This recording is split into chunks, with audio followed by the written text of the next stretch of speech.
Hi, I'm Jezza. It's been a different kind of fall term here at Columbia this year, but some things are still the same. You may be wondering what it's like in the dining halls this year. Here, let me show you. There are safety precautions in place as you enter and move through the dining hall.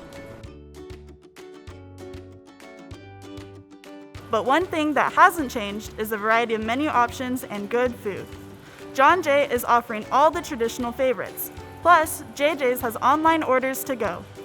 Dining staff are here to help if you have questions or need anything. All the familiar faces are still here. Plus, Alexa, the registered dietitian, is here to help with any nutrition, dietary, or allergy questions. Public health guidelines don't allow for indoor seating right now, but there are still a lot of options for where to eat.